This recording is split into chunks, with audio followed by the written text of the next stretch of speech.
guys and all the fanatics of electrical skateboards, Pavel here again. Welcome back to my channel.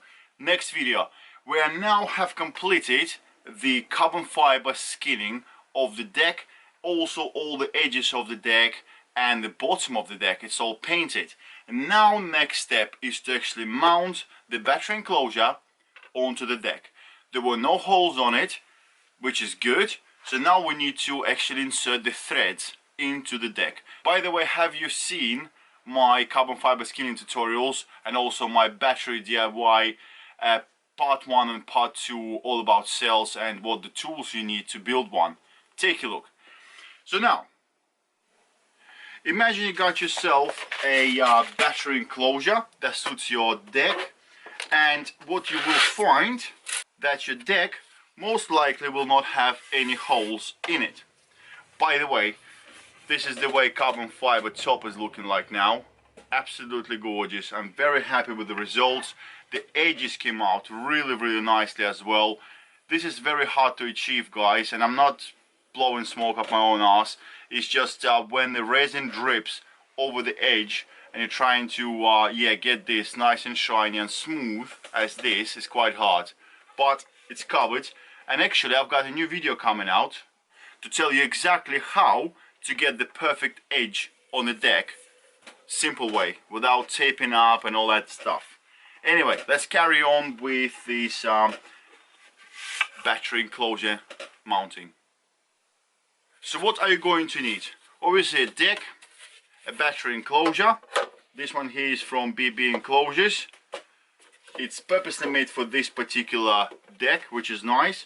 You will also gonna need some inserts.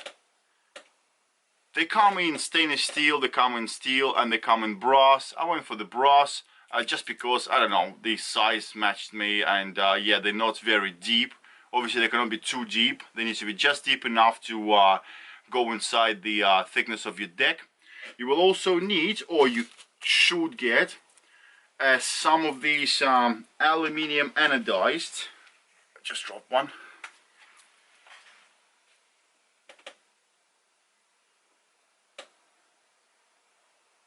Screw cups. They're like washers, but what they have is enough space to actually sink the bolt and, well, kind of just make it pretty, really. Also, it does increase the surface, the contact surface, where the bolt is pressing onto the enclosure, so it doesn't crack it. I kind of like it. Or you can settle to just some large size washers, which is fine as well. I got them. So I'm going for 5mm inserts and also for 5mm screws. The bolts I went for are the high tensile, and they do have an Allen key head. It's quite deep. I like it because it fits really nicely. Let me just check the size. I think there were 5. Yeah, that's it. 5mm. Very nice. So when you take them out and put it back in, they won't strip out on you. By the way, guys, if you're wondering, Skate Freedom is my own private group for my subscribers, my friends. We talk about skateboards and DIY, well, a lot about DIY. So yeah, feel free to join if you want to. So now what we need to do is, guys, we need to drill holes through the deck. And we're going to insert this little piece that's going to create a thread inside the deck.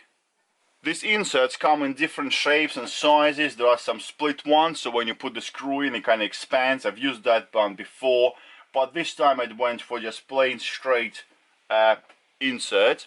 And the way it works, what you need to do is get yourself a washer. I think I have one of them pre-assembled already somewhere here.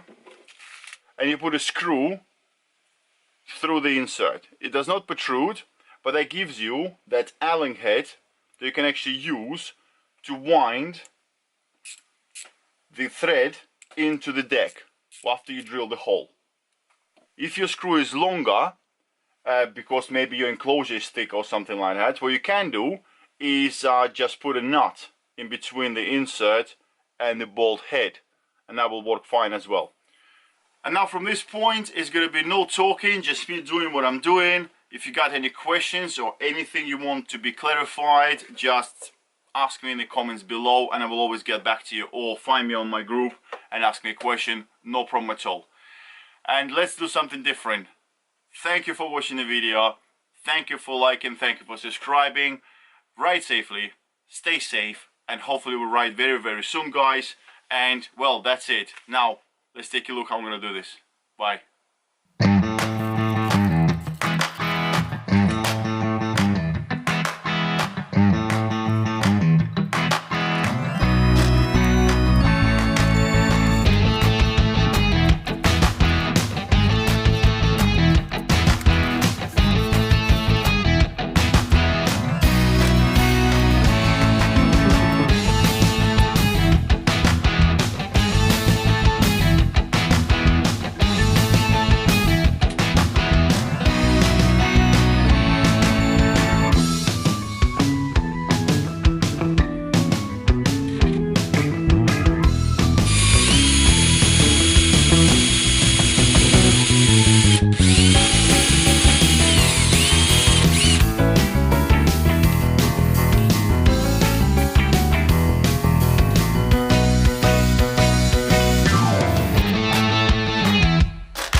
These are the spacers from the bearings,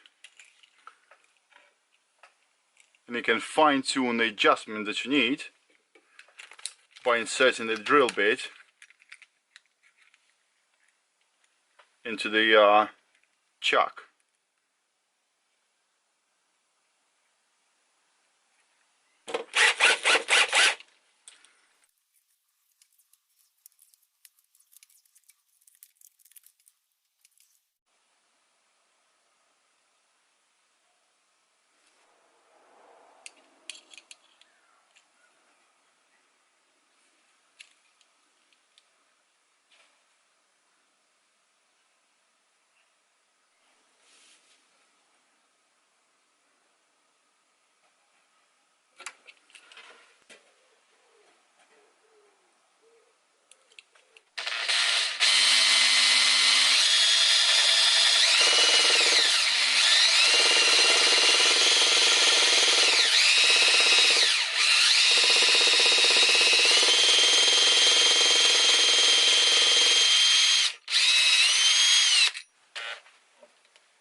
all the inserts now in perfectly, nice and level. They're straight flush with the deck, as you can see. I had no issues at all. Just wanted to mention, guys, if you would get to a situation where you are putting the insert in and it kind of stripped, so it just keeps on spinning and then comes out, don't panic straight away. What you can do is put a bit of glue on actual thread, wind it back in, leave it there to dry, and then you unwind the bolt that you actually use to drive it in. It works fine. It will get stuck inside and ain't gonna move. The actual carbon fiber side, as you can see, nothing went through, no blemishes, no damage. Absolutely perfect. It's quite a tight play, guys, between the thickness of the deck and actual depth of the insert. There's only like 1.5 millimeters or 2 millimeters to play with. That's why I think this little gadget that I made works the dream, because it will not let you go any deeper than you have to. Some people use tape and they just wind it around and around and around. That's fine, but when you get to like third or fourth hole, sometimes it pulls the tape back a little bit, so every time you drill next one, it gets longer and longer, the drill bit, so sooner or later you will get through the deck. So be careful on that, okay? So now, next step, let's put the deck away. Really happy with the way it came out. Nice. Even symmetrical.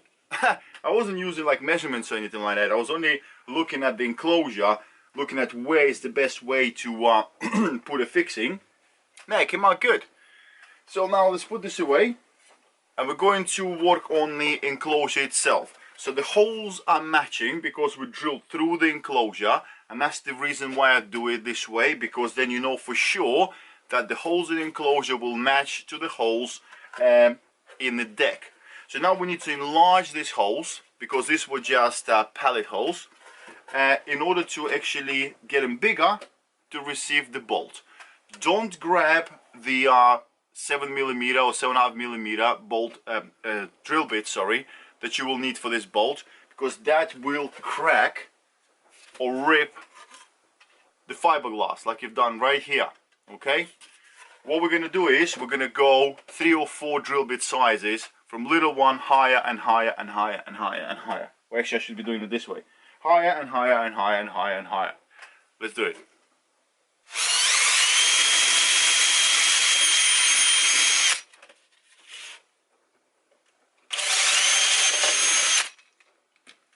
Oh, this fiberglass is flying around everywhere.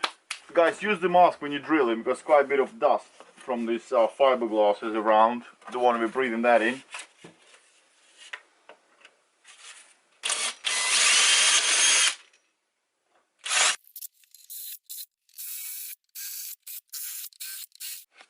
Do not apply too much force on the drill, and also have it on a higher speed so it doesn't jam itself in. You want to have a high speed and slowly introduce the drill bit. Do not force it, otherwise you'll rip it.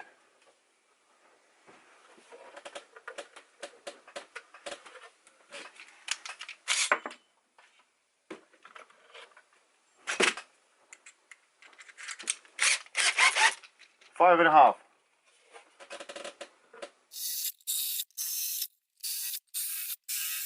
Strangely, guys, even with increasing the size of the drill bit slowly and drilling very precisely, I still got some chips off of the last coating of this fiberglass. Some holes came out perfectly and some chipped up.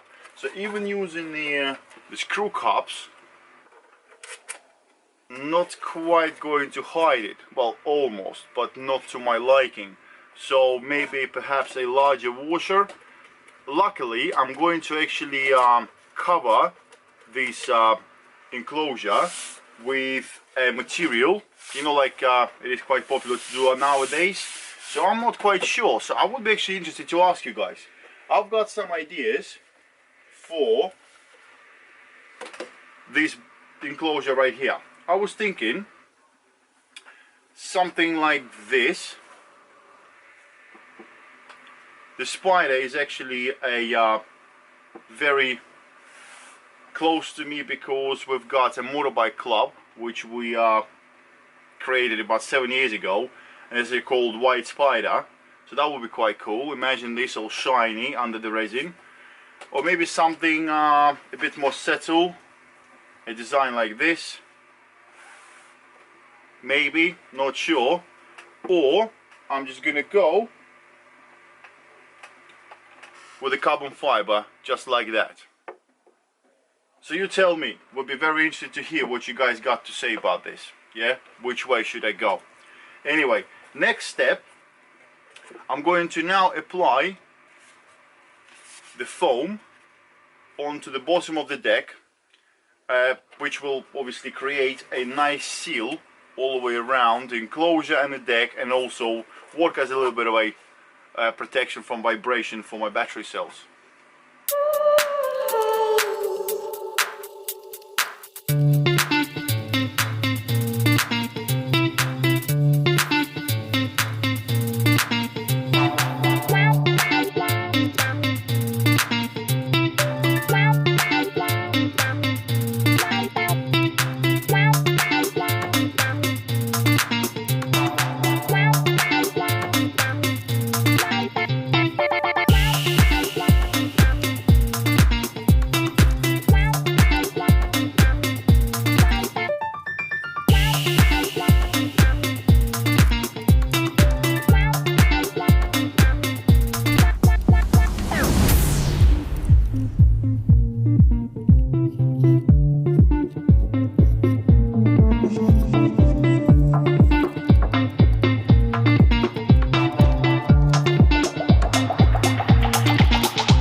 This is how you get the foam perfectly installed, with perfect edges all the way around, with perfect holes that do line up to your insert. No need to poke it after with a screwdriver and getting all the dirt inside the thread. It's just me, guys. I think because it's not the first board, not second, third or fourth board I'm doing, I kind of started to enjoy little things like this a bit more, and a challenge of doing something once and really nicely. I don't know, I kind of enjoy it. But anyway, this is pretty much it for this video. So enclosure is drilled, all the holes are matching absolutely nicely. The gasket is now perfect. Look at that, just exactly where it needs to be. Nothing is protruding, it's not too short. Oh, it's gorgeous. So next step is I have decided to skin this enclosure right here. I had different ideas, and as you know, I have already done a test piece while I was doing the carbon fiber skinning of the deck. No, it's gonna be no skeletons on my board. This is just to try how it's gonna look like. And this is the material I found home. This is like such a good quality. So I'm gonna use exactly the same process, and I'm going to put a nice design on this battery enclosure. I found a company who can print me my own design on a fabric, any fabric I want. I do know or found out what fabric needs to be used for this, which is brilliant. I have already done the design and I have ordered the material. So in about 5 days, they said I should get my custom fabric for my enclosure skinning. So that's it. On the really good news, we did now receive the motors that we have ordered from Maytech as a custom. They will have custom logo on it. They are battle hardened from the factory. They are dynamically balanced as well. So that's it. They're pretty much bolt on and ready to go. So I think my next video will be about installing the motors onto this beautiful 3D Services gear drives, or maybe how to assemble the base plate onto the 3D Services or any other trucks, because you got the suspension blocks, you got, well, something interesting right here. I'll tell you in the next video. So that's it, guys. Hope you liked it. Yeah, thumbs up, subscribe definitely helps, and yeah, comment. I like comments. See you later, guys. Most importantly, ride safely, and I see you soon on the next ride. Bye.